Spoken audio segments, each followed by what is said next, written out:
Hello everyone, स्व अध्ययन पर स्वागत है। आज हम कक्षा 7वीं के मिठाई वाला पाठ अध्ययन करेंगे। लेखक है भगवती प्रसाद वाजपेयी। इस पाठ में लेखक ने एक पिता का बच्चों के प्रति प्रेम भाव को दर्शाया है।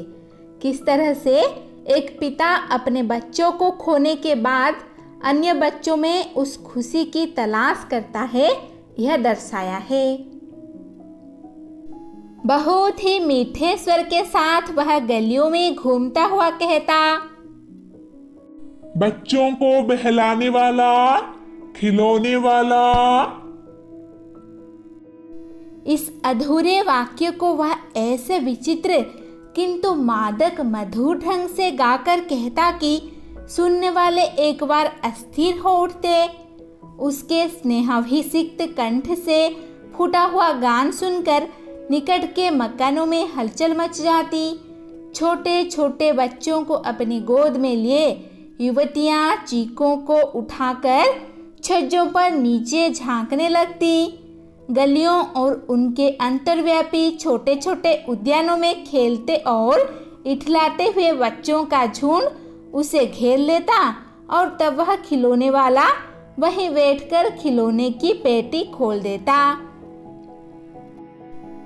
बच्चे खिलौने देखकर पुलकित हो उठते। वे पैसे लाकर खिलौने का मोलभाव करने लगते। पूछते, इसका दाम क्या है?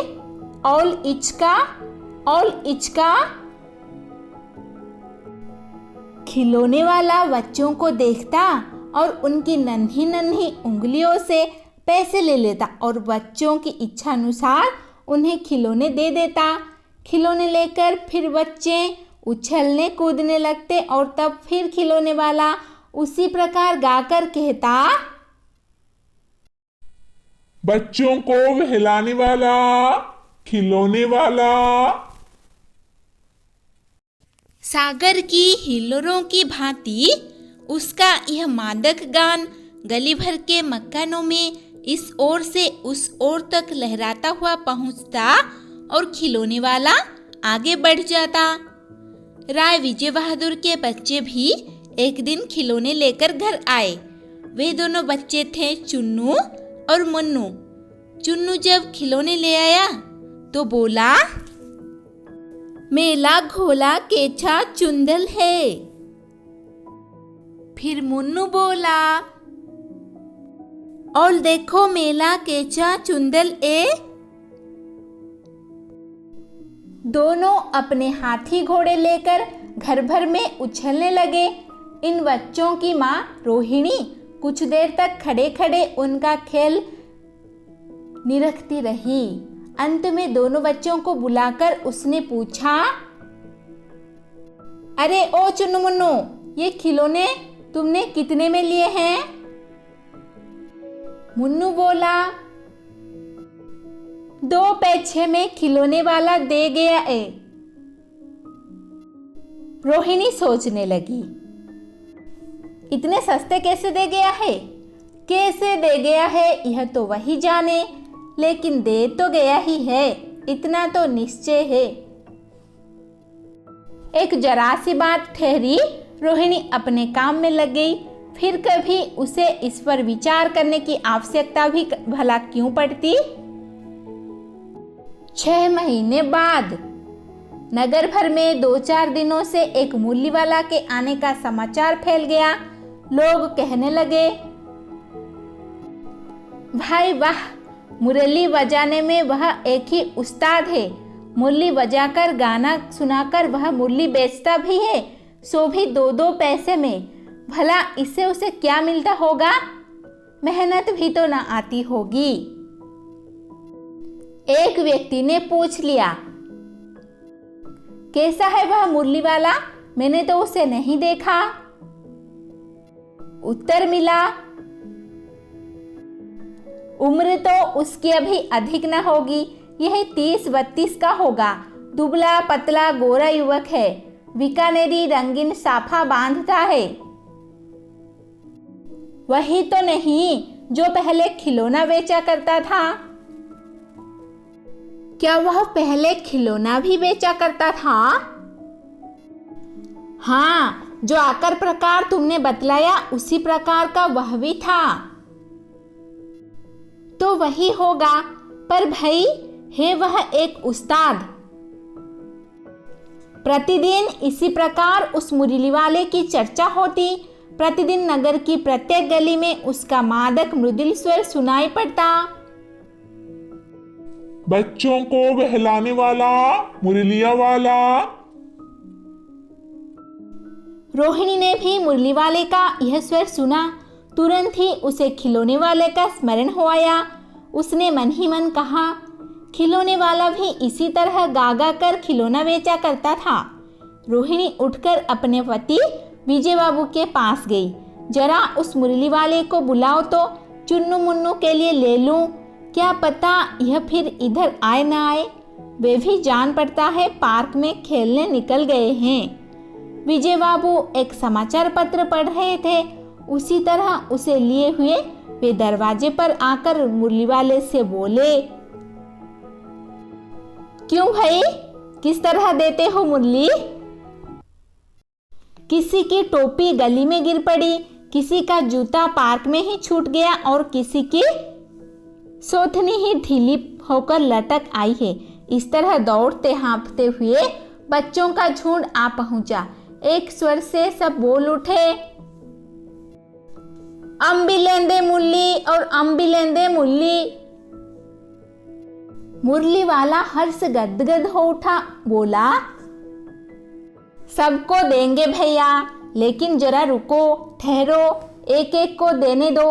अभी इतनी जल्दी हम कहीं लौट थोड़े ही जाएंगे। बेचने तो आए ही हैं और हैं भी इस समय मेरे पास एक दो नहीं, पूरी 57। हाँ बाबूजी, क्या पूछा था आपने? कितने में दी? दी तो वैसे 3-3 पैसे के हिसाब से हैं, पर आपको 2-2 पैसे में ही दे दूंगा। विजय बाबू भीतर बाहर दोनों रूपों में मुस्कुरा दिए। मन ही मन कहने लगे, कैसा है? दे तो सबको इसी भाव से है, पर मुझ पर उल्टा एहसान लद रहा है। फिर बोले, तुम लोगों की झूठ बोलने की आदत होती है। देते होंगे सभी को 2-2 पैसे में, पर एहसान का बोझ मेरे ही ऊपर लाद रहे हो। मुरली वाला एकदम अप्रतिभ हो उठा और बोला, आपको क्या पता बाबूजी कि इनकी असली लागत क्या है? यह तो ग्राहकों का दस्तूर होता है कि दुकानदार चाहे हानि उठाकर चीजें क्यों न बेचे, पर ग्राहक यही समझते हैं कि दुकानदार झूठे में लूट रहा है मुझे। आप भला काहे को विश्वास करेंगे? लेकिन सच पूछिए तो बाबूजी, असली दाम 2 ही पैसा है। आप कहीं से 2 पैसे में ये मुरली नहीं पा सकते। मैंने तो पूरी 1000 बनवाई थी, तब मुझे इस भाव पड़ी हैं।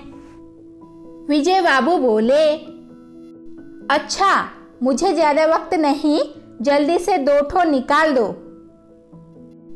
2 मुरलियां लेकर विजय बाबू फिर मकान के भीतर पहुंच गए। मुरली वाला देर तक उन बच्चों के झुंड में मुरलियां बेचता रहा। उसके पास कई रंग की मुरलियां थी। बच्चे जो रंग पसंद करते, मुरली वाला उसी रंग की मुरली निकाल देता। यह बड़ी अच्छी मुरली है, तुम यही ले लो बाबू। राजा बाबू, तुम्हारे लायक तो बस यह है। हाँ भैया, तुमको वही देंगे, ये लो, तुमको वैसी न चाहिए। यह नारंगी रंग की, अच्छा वही लो। ले आए पैसे? अच्छा, ये लो, तुम्हारे लिए मैंने पहले से ही यह निकाल रखी थी। तुमको पैसे नहीं मिले? तुमने अम्मा से ठीक तरह मांगे न होंगे। धोती पकड़कर पैरों में लिपटकर अम्मा से पैसे मांगे जाते हैं बाबू। हाँ, फिर जाओ, अब की बार मिल जाएंगे। दुअन्नी है तो क्या हुआ? ये लो, पैसे वापस लो। ठीक हो गया ना हिसाब? मिल गए पैसे? देखो, मैंने तरकीब बताई। अच्छा, अब तो किसी को नहीं लेना है, सब ले चुके। तुम्हारी माँ के पास पैसे नहीं है, अच्छा, तुम भी यह लो। अच्छा, तो अब मैं चलता हूँ। इस तरह मुरली वाला फिर आगे बढ़ गया। आज अपने मकान में बैठी हुई रोहिणी मुरली वाले की सारी बातें सुनती रही। आज भी उसने अनुभव किया, बच्चों के साथ इतने प्यार से बातें करने वाला फेरी वाला पहले कभी नहीं आया। फिर वह सौदा भी कैसा सस्ता बेचता है, भला आदमी जान पड़ता है। समय की बात है, जो बेचारा इस तरह मारा मारा फिरता है, पेट जो न कराए सो थोड़ा। इसी समय मुरली वाले का क्षीण स्वर दूसरी निकट की गली से सुनाई पड़ा। बच्चों को बहलाने वाला, मुरलिया वाला। रोहिणी इसे सुनकर मन ही मन कहने लगी, और स्वर कैसा मीठा है इसका। बहुत दिनों तक रोहिणी को मुरली वाले का वह मीठा स्वर और उसकी बच्चों के प्रति वे स्नेह सिक्त बातें याद आती रहीं। महीने के महीने आए और चले गए, फिर मुरली वाला न आया। धीरे धीरे उसकी स्मृति भी क्षीण हो गई। 8 मास बाद सर्दी के दिन थे। रोहिणी स्नान करके मकान की छत पर चढ़कर आजानुलंबित केश राशि सुखा रही थी। इस समय नीचे की गली में सुनाई पड़ा, बच्चों को बहलाने वाला, मिठाई वाला। मिठाई वाले का स्वर उसके लिए परिचित था। झट से रोहिणी नीचे उतर आई। उस समय उसके पति मकान में नहीं थे। हाँ, उनकी वृद्धा दादी थी।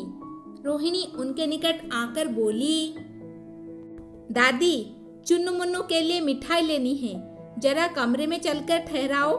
मैं उधर कैसे जाऊं?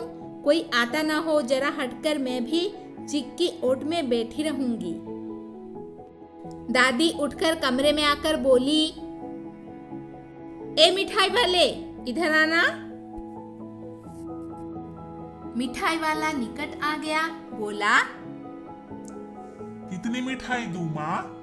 ये नए तरह की मिठाइयाँ हैं, रंग बिरंगी, कुछ कुछ खट्टी, कुछ कुछ मीठी, जायकेदार, बड़ी देर तक मुंह में टिकती हैं, जल्दी नहीं घुलती, बच्चे बड़े चाव से चूसते हैं।